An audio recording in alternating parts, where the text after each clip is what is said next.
Welcome to Teens Talk Now.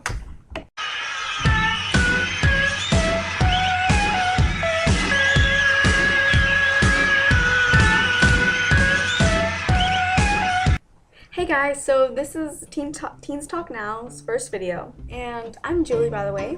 I'm 16 years old and I live in Houston, Texas. Awesome. Not even Houston, Texas, I live in the suburb. Even more awesome. So basically, today's topic was going to be college, because we all know if you are 16 or 17, that is coming up. You must take your applications. There are deadlines coming up in the fall and, of course, the winter. So, I'm going to start off talking about grades because we all love talking about that, you know? Okay, so my friends and I always have this discussion during lunch. We're talking about colleges. It is called How the Top 10% is a very inaccurate system of showing grades. Okay. Now, some of you may not understand what I'm saying. What I'm trying to say is there are like some schools in the district, actually some schools in the whole country, okay, that I'm not trying to be weird, but saying are not as achieving academically as other schools. So let's say you go to a very good public school, okay? Your GPA is, I don't know, a 3.75, okay? And then you go to this other school that's not as good. The academic is just not, it's not really bad, but it's not also really good. And you have a 3.0 GPA, but you're in the top 10% because this school just isn't as achieving.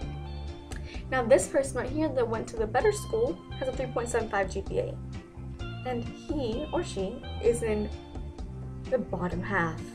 Okay, otherwise known as the third quarter. Okay, no, second quarter, haha.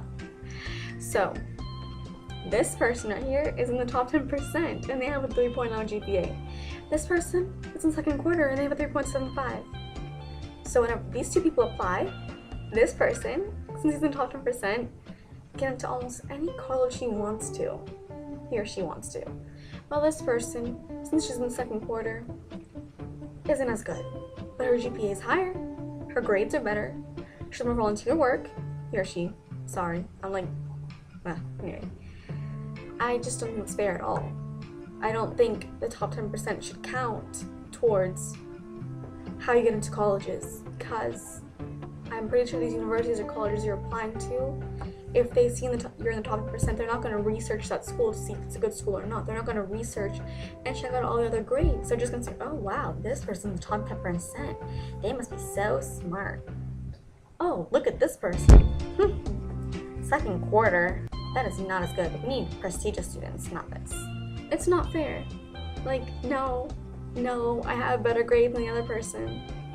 I do volunteer work, I'm in NHS, blah blah blah blah blah, this. This person just a 3.0 GPA. I mean, he's just lucky he got zoned to a different school. It's not fair. I just don't believe that should be an accurate way to weigh your percentage or chance of getting into a certain university, because it's not fair. But now some students are getting smart, you know, and they're trying to trick the system by going and enrolling in those schools, the less developed schools, their senior year. So when they graduate, they'll be graduating in that school's system, and most likely they're doing it if they know they're going to be in the top 10% of that school. A lot of people are doing that. I mean, I could do that, and I feel like that'd be really useful for me because I have a 3.83 GPA at my school. I'm in the first quarter, but I'm literally like almost in the second quarter. Like, that's how low it is. That's how achieving my school is. Okay. I'm ranked like 161 out of like 613 students, and I have a 3.83. That is almost a 4.0 GPA. Okay. That is how tough my school is. I think someone even has like a 4.73 and they're like number one. 4.73. Wow. I'm pretty sure I remember last year there was a senior who went here last year. Oh, I'm a junior now, so she's a senior now. when I'm a senior. She'll be there last, whatever. But she was ranked number 9 in the country. Number 9. That's how hard my school is. We get people like that a lot. A lot of people like that. There's this guy, he was so smart, he was in my class, that he went to this thing where it's like a pre-university. He's in high school. He's already going to university, and he's like a junior. I can't compete with that, okay? And I feel like if I went to other schools like that, I'd be considered extremely smart, and it's not fair. I'm applying to universities that like people in the top 10%, but they're not going to look at what everything goes into their school's demographic of the top 10%, of the grades and everything. It's just not fair. But, I mean, what can I do about that? Same thing. Some people argue with this with SAT scores. They're saying how it isn't an accurate portrayal of someone's, logic, and it shouldn't be weighed as something to look at when you're applying for a university. And I know there's 2 that I know off the top of my head. Actually, no, there's only 1 I know, but I read somewhere there was like 2 universities that did that, where they don't even look at your SAT scores. And I know one of them was Wake Forest University. I feel like that can either be really good for you or that can be really bad for you. Because what if you have a really good GPA, but you're not in, you can have a really good GPA and everything, and I guess if you had a low SAT score, that would work for you. But what if you have an okay GPA, okay extracurricular activities and all this, but you did really well on your SAT? And they're not gonna look at that. I think SAT is a good way to show logic, because logic isn't just remembering, definitions or math problems or how to work this and that. It's reasoning skills, and that's what the SAT does. Can you logically and use your reasoning to answer these questions? You just need to know how to take a test well for this test. It's not, it's hard, yes, but it's not like a subject test. So I think it should count towards college. I believe it should. I don't believe people should not look at it, Anyway, so in colleges, everyone's stressed out about that. I'm extremely stressed out about that. I know I'm going to be applying in a couple of months. I just took my SAT on Saturday, and I have a story about that, okay? So there's this one, people who have taken the SAT don't talk about this, okay? There's this one reading section, and it's one that has 25 questions, and I remember I went up to question 16, and the pages was like this right here, and there's only 2 on this page, and I thought that was the last page. I was stupid. I didn't look down where it said stop. I just assumed since there was only 2 questions on one page, it was the end. And I looked at the clock and I was like, oh, I have a lot of time left over. I'm gonna look over all my other stuff. And then I hear the teacher, you have 5 minutes left. And I just sat there for a while, continued checking. And I was like, you know what? I wonder what's next, math or writing or whatever. So I turned the page, and little do I see, oh, there was 25 questions in the section, not 16. But I checked too late. I only had 1 minute, and it was a reading passage, and to answer the questions, you would have to read the passage, and I can't read the passage and answer the questions in a minute. So I missed 9 questions, and I'm not gonna guess, because everyone knows guessing on SAT is really stupid. Because unless you're super lucky, it'll just take points away from you. But I feel like I did better on other stuff, like my math and, writing. I feel like I did good on that, but it's still scary, I just feel like I'm having a teen life crisis. It's like a midlife crisis, but a million times worse, because you feel like if you don't do well in this year, this next month, it'll affect your entire life. I know that's how I think sometimes. I think that if I don't get the best grades, if I don't get the highest SAT score, if I don't get into the best college, my entire life will become crap. And that I will be a failure in life. And that's not true, but I know that's not true. But right now, I can't understand that. I can't believe what I'm telling myself, because I'm just worried that right now my grades are where I want them to be, and I'm going to be applying for college, and I'm scared about my SATs, and there's all this stress, everything's going on. You have AP exams, you have finals, you have ACTs, I just don't like how everything's cramped all in one month, the most stressful month of a junior. I think the most stressful year of high school is definitely your junior year in the end, because that determines your college career and everything, and it's just super stressful. And I think a lot of the people who are juniors in high school will agree with me, you know? And again, I want to go back on to this other rampant of acceptance rates and top 10% and stuff. My dream college is only a dream college to me. I don't believe I'll be able to get into this college. It's University of California at Berkeley. And for the career I want to be in, the career I want to pursue in life, it's number 3 in the nation. It's number 3 school for engineering.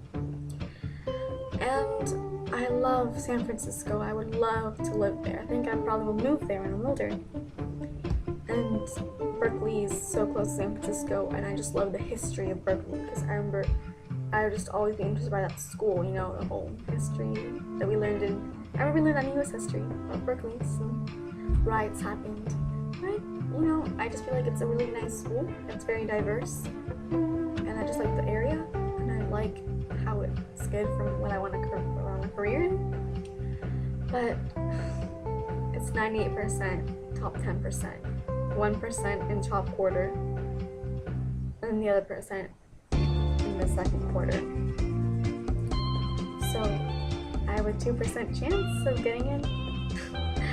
I remember I went to this website, actually, collegeprowler.com, and you enter your GPA, your SAT score, and your ACT score, and it gives you like a rough estimation of your certain acceptance percent chance, you know. I think mine was like a 20, and it wasn't good, you know? It's so hard.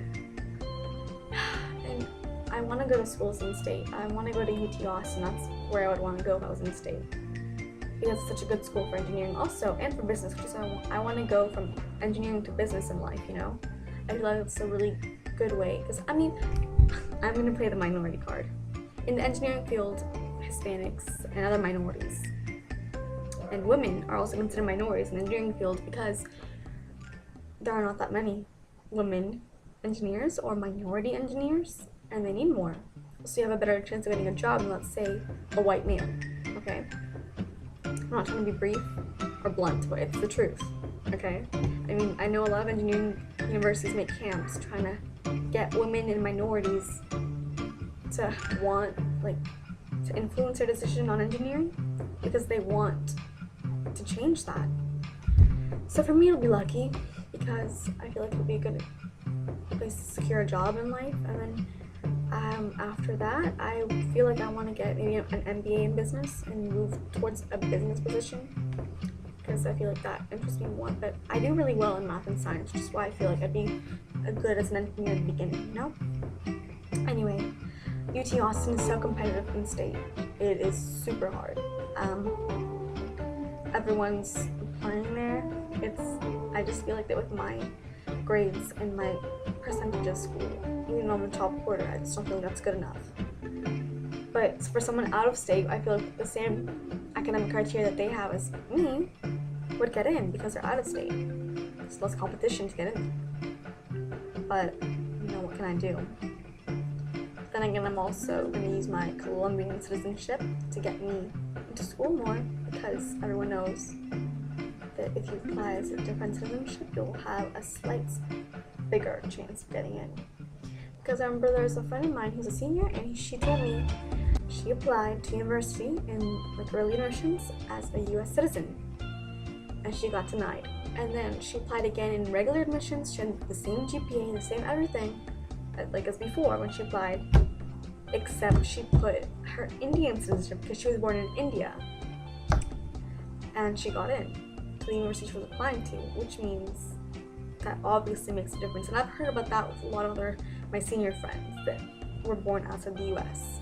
I have a Canadian, I have a Colombian citizenship. I'm a US resident, I've been living here for 8 years, but they still don't consider me a citizen, you know?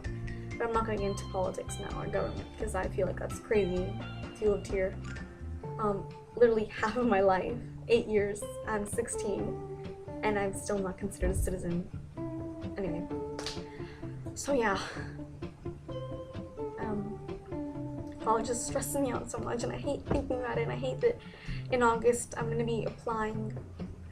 Oh, it's so scary. Or it's in October, but still, whatever, you know. So I think I'm pretty done on my long conversation with myself about colleges. So again, this is Teens Talk Now, and I hope you'll subscribe to us. I mean, this is our first topic because we didn't know what else to talk about, and this is what we had on our minds because we just took our SATs, and we've been looking at colleges a lot in school and outside school, especially for me. I mean, I already have a list of 24 schools I'm applying to, and I'm going to apply to them twice, early and late. If I don't get into the ones I apply to early, then I'll apply again at my late admission, but whatever. So, yeah, that's a lot of admissions to do. But anyway, if you have any other topics you'd like us to talk about, it can be anything. It can be like boyfriend troubles or like, you know, cliques in school or like bullying. Because I know I have gone through a lot, and I'm not saying, oh, I know everything about everything in high school because I go through everything, you know, but I have dealt with bullying and other like disorders, so we'll see. You know, I was thinking we should have like a fun Friday segment. So like, I was gonna do embarrassing stories. I have so many embarrassing stories that happened to me at school, but anyway, we'll go on Friday. So yeah, I'm Juli again, and this is Teens Talk Now, and I am signing off for the day. Goodbye. See you next time.